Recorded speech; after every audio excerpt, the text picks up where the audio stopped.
Kong Wenge fell victim to a concept that we all face at least once in our lives: pressure. Whether it comes from others or it's you putting it on yourself, pressure is almost inevitable these days. Though something needs to be said about it. There's a wrong way to handle pressure, which almost everyone does, and a healthy way to handle pressure that most of us don't really know about yet. Unfortunately, Kong had to learn his lesson the hard way. His pressure came from a detrimental loss in his career, which forced him to leave China and prove his worth overseas as a foreigner student in Japan. And this is where his first mistake disguises itself immediately. Him having a lot of experience in the sport made him prideful and arrogant. His pride didn't come from nowhere. He is, after all, very good at what he does, but his presumption of easily being able to reign over Japan in order to secure a spot in China was obviously false.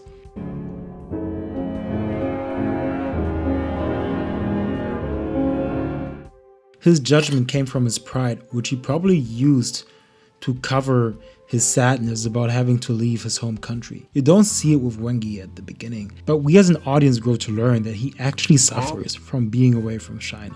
And he probably chose to not show his weakness because he probably didn't build any profound friendships outside of China yet.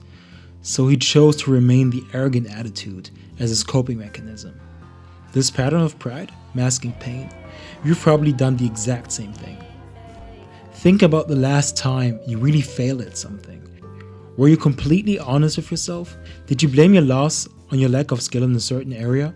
Or did you most likely blame your teacher for not liking you and therefore scoring a bad grade? Or the referee that he didn't see enough so you lost the game?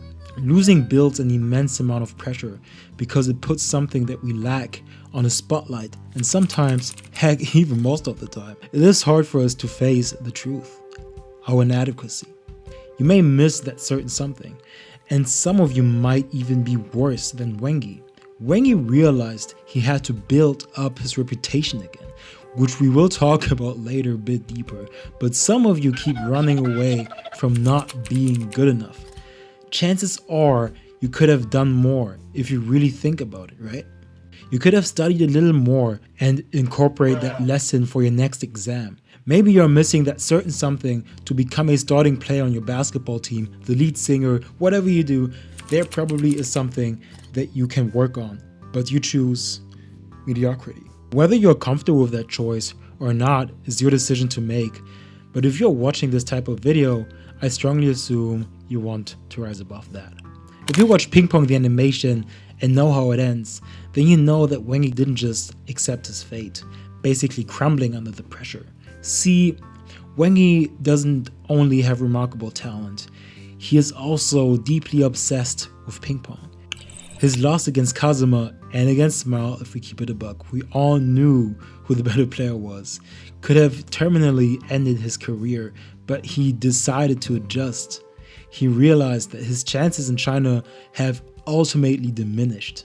China is the country when it comes to ping pong, like it is the case with Germany and football or the USA with basketball. So not being able to represent his home country must have been a huge smack in the face for Wenge. Having to be away from his mother, who he thought about over and over, his early accomplishments, which he worked ruthlessly for, slowly diminishing, having to ask himself if not only his country would be proud of him again, but also his mother. That was Wenge's reality.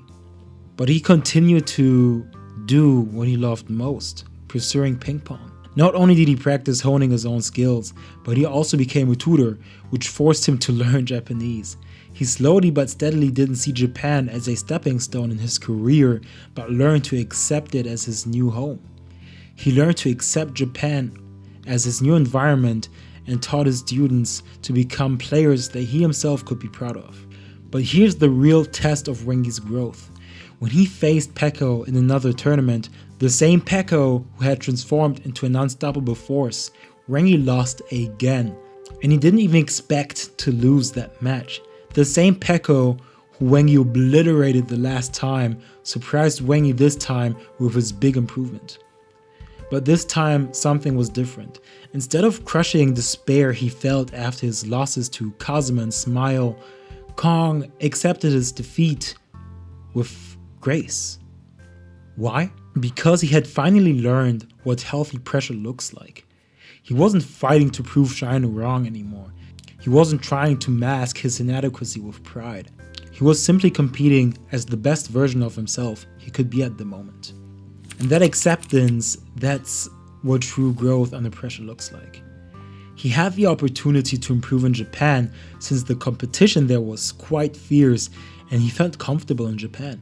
He turned a loss into an opportunity, which isn't easy by any means, but it turned out to be worth it because he didn't only grow as a ping pong player, but also as a person overall. Wenge's transformation shows us exactly how to handle pressure the right way. Instead of running away and making excuses, here's what you need to ask yourself. Why? Why does it bother me so much aside from the fact that I just lost? Am I not good enough? If yes, what do I have to improve? Where can I take some time in order to practice? Who can help me? It's not like you're all by yourself, Whether in your close circle or people online, there's most likely always somebody you can reach out to. But it starts with you. At the end of the day, you have to decide if it is worth all the effort. I hope you could take something away from this video. If so, please leave a like, subscribe to this channel. Peace out, and